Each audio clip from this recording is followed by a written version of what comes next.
Naoum, chapitre 3. Malheur à la ville sanguinaire remplie de mensonges, pleine de violence. Les proies ne lui font pas défaut. Bruit du fouet et bruit fracassant des roues. Les chevaux galopent, les chars bondissent, assaut de cavalerie, flamboiement d'épées, éclats de lance, une multitude de blessés, une masse de cadavres, des morts à l'infini. On trébuche sur les morts. C'est à cause des nombreuses prostitutions de la prostituée, pleine de grâce, maîtresse en sortilège, elle qui vendait des nations par ses prostitutions et des tribus par ses sortilèges. Me voici contre toi, oracle de l'Éternel des armées. Je relèverai les pans de ta robe sur ton visage, je montrerai ta nudité aux nations et ton ignominie au royaume. Je jetterai sur toi des ordures, je te flétrirai, et je te donnerai en spectacle. Ainsi quiconque te verra fuira loin de toi, et dira, Ninive sert de butin, qui la plaindra? Où te chercherai-je des consolateurs? Es-tu en meilleure position que Noamon, qui siégeait au milieu des canaux entourés par les eaux? Son rempart était une mer sa muraille. L'Éthiopie avait une puissance illimitée, ainsi que l'Égypte. Pout et les Libyens étaient tes auxiliaires, et cependant, elle aussi est partie en déportation. Elle s'en est allée captive. Ses nourrissons aussi ont été écrasés au coin de toutes les rues.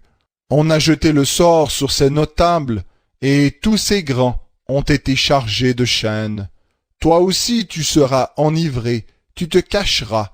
Toi aussi tu chercheras un refuge contre l'ennemi. Toutes tes forteresses sont des figuiers avec des primeurs. Quand on les secoue, elles tombent dans la bouche de qui veut les manger. Voici ton peuple, ce sont des femmes au milieu de toi. Les portes de ton pays s'ouvrent toutes grandes à tes ennemis. Le feu consume tes verrous. Puise-toi de l'eau pour le siège, répare tes forteresses, entre dans la boue, foule l'argile, rétablis le four à briques. Là, le feu te dévorera, l'épée te retranchera, te dévorera comme des grillons. Entasse-toi comme les grillons. Entasse-toi comme les sauterelles. Tu as multiplié tes commerçants, plus que les étoiles du ciel. Le grillon ouvre ses ailes et s'envole. Tes gardes sont comme les sauterelles, tes employés comme une nuée de criquets qui se posent sur les haies au temps de la froidure. Le soleil se lève, ils s'envolent, et l'on ne reconnaît plus le lieu où ils étaient. Tes bergers sommeillent, roi d'Assyrie, tes vaillants hommes demeurent immobiles, ton peuple est dispersé sur les montagnes, et nul ne le rassemble. Il n'y a point de soulagement à ta blessure, ta plaie est mortelle, tous ceux qui entendront parler de toi battront des mains sur toi. Sur qui ta méchanceté ne passait-elle pas sans trêve?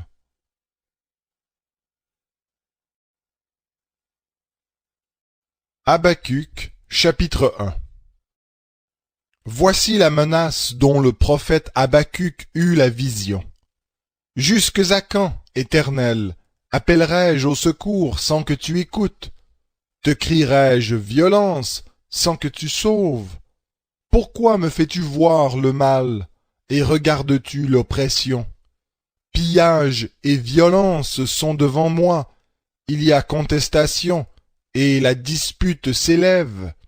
C'est pourquoi la loi est paralysée, et le droit n'est jamais établi. Car le méchant assaille le juste. C'est pourquoi un droit perverti s'établit. Voyez, regardez parmi les nations, soyez dans la stupéfaction et la stupeur, car quelqu'un est en train d'accomplir en votre temps une œuvre que vous ne croiriez pas si on la racontait. Voici, je fais surgir les Chaldéens, ce peuple impitoyable et impétueux qui traverse des étendues de pays pour s'approprier des demeures qui ne sont pas à lui. Il est terrible et redoutable. Il établit de lui-même son droit et sa suprématie. Ses chevaux sont plus légers que des léopards, plus mordants que les loups du soir. Ses cavaliers se déploient, ses cavaliers viennent de loin. Ils volent comme l'aigle qui fond sur sa proie. Tout ce peuple arrive pour la violence, le visage tendu vers l'avant. Il entasse des captifs comme du sable. C'est lui qui se moque des rois. Les princes lui sont un jeu. C'est lui qui se joue de toute forteresse. Il amoncelle de la terre et la prend d'assaut. Puis son ardeur se renouvelle. Il passe et se rend coupable. Sa force à lui, voilà son Dieu.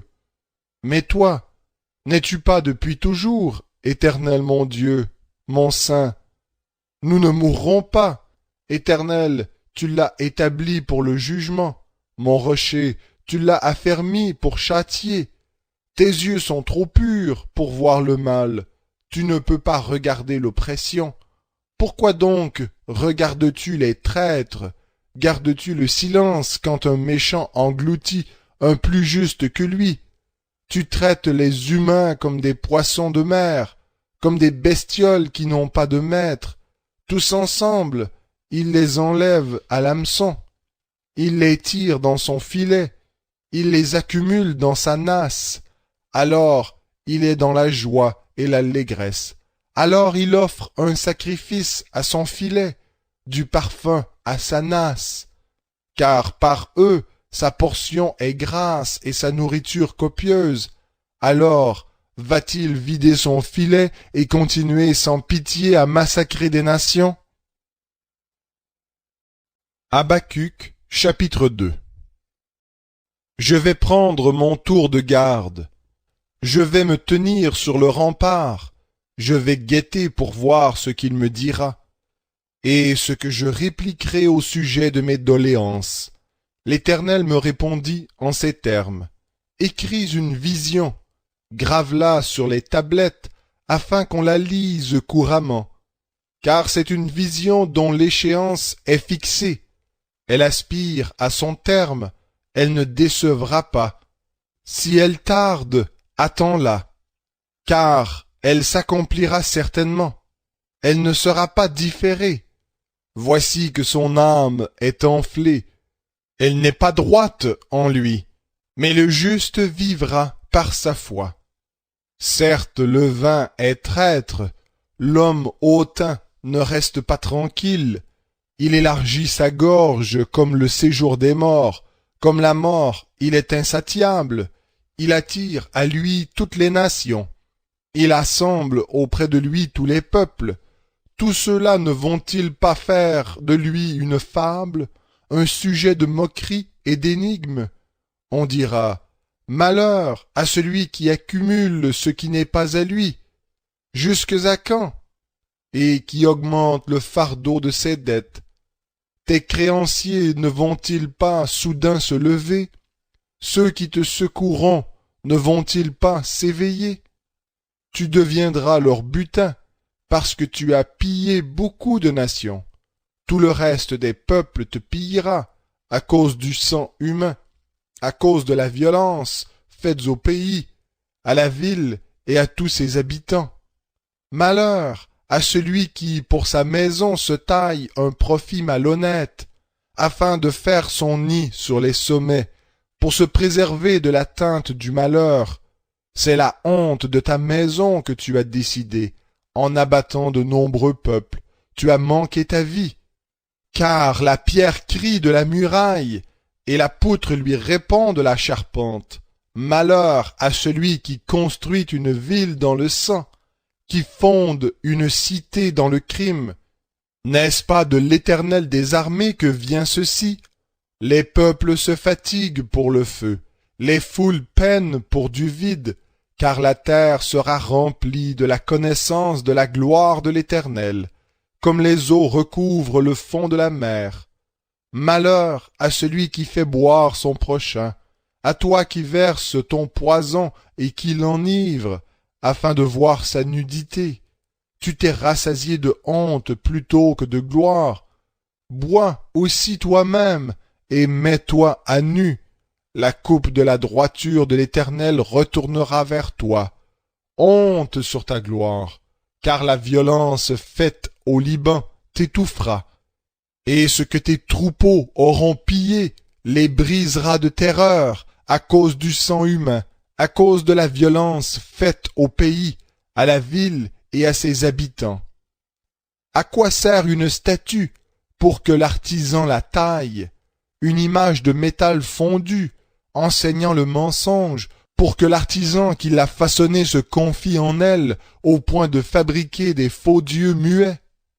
Malheur à celui qui dit au bois, lève-toi, à la pierre silencieuse, réveille-toi, enseigne-t-elle? La voilà plaquée d'or et d'argent, mais en elle pas le moindre esprit. En revanche, l'Éternel est dans son saint temple, que toute la terre fasse silence devant lui.